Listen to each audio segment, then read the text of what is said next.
Casey's agrees to acquire 198 CEFCO Convenience Stores. Acosta Group completes its acquisition of Crossmark, and the USDA predicts food inflation will decelerate for the rest of the year. Welcome to Retail Daily, your quick look at the top news from Supermarket News and CSP Daily News. I'm Supermarket News Editor Tim Inkelbarger. And I'm CSP Senior Editor Hannah Hammond. A new report by the U.S. Department of Agriculture indicates that the price of food will continue to decelerate throughout the year. In 2024, prices for all food are predicted to increase 2.2%, with food at home prices projected to go up just 1%. Looking beyond this year, the U.S. Department of Agriculture is forecasting the price for all food to increase 2% in 2025. Food at home prices could increase by 0.7%.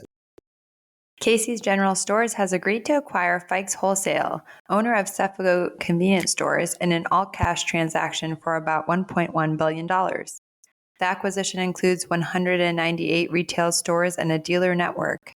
The companies expect the transaction to close during the fourth quarter of calendar year 2024, subject to customary closing conditions and regulatory approval. The proposed transaction will increase Casey's footprint to nearly 2,900 stores. It will expand Casey's presence into the Texas and southern markets. It will bring 148 additional stores to Texas, which is a highly strategic market for Casey's, as well as 50 stores in the southern states of Alabama, Florida, and Mississippi. The U.S. Food and Drug Administration has released another alert regarding a ground cinnamon product because it contains elevated levels of lead. El Salvador ground cinnamon, distributed by El Salvador Corp., based in Elmhurst, New York, could contain a harmful amount of lead, and the FDA has recommended that the distributor voluntarily recall the product. The issue was discovered through product testing conducted by the New York State Department of Agriculture and Markets, and has been confirmed by the FDA. Applegreen is nearly finished with its $450 million project to upgrade and modernize all 27 service areas on the New York State Thruway.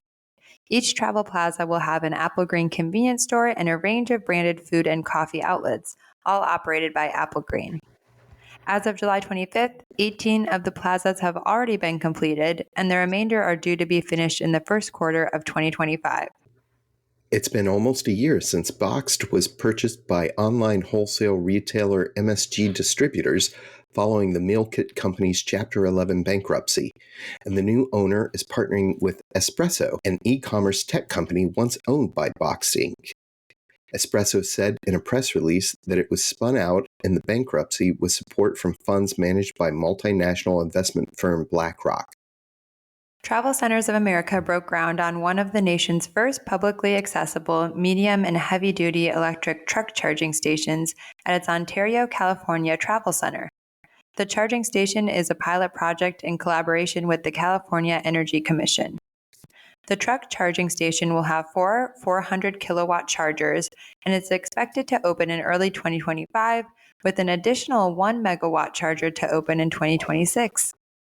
Acosta Group completed its acquisition of Crossmark, including its headquarters sales agency and retail solutions businesses and Product Connections, a specialized marketing services business, from WIS International. Jacksonville, Florida-based Acosta Group is a collective of retail, marketing, and food service agencies empowering brands and retailers across all channels, including convenience, to win in the modern marketplace. Consumers have raised their expectations for food options at convenience stores, according to the results of a recent survey by global industrial technology company Vontier. Among those who buy snacks, meals, or restaurant food from C-stores, 71% want hot prepared foods at C-stores, 55% want made-to-order meals, and 44% want fresh produce. Among those who buy snacks or meals from C-stores, 62% have gone to a C-store specifically for food, and 33% go to C-stores for hot, fresh, restaurant-style food. The Food and Drug Administration issued warning letters to 80 brick-and-mortar retailers in 15 different states for the sale of unauthorized Elf Bar and Lost Mary e-cigarette products. The FDA is also seeking civil money penalties against 8 other retailers. The agency said it now is seeking $20,678 from each of the 8 retailers. And that'll do it for today's episode of Retail Daily. Subscribe on Apple Podcasts, Spotify, and more for your daily dose of retail news. For more on these stories, visit CSP Daily News and supermarketnews.com. I'm Tim Inkelbarger. And I'm Hannah Hammond. Have a great day.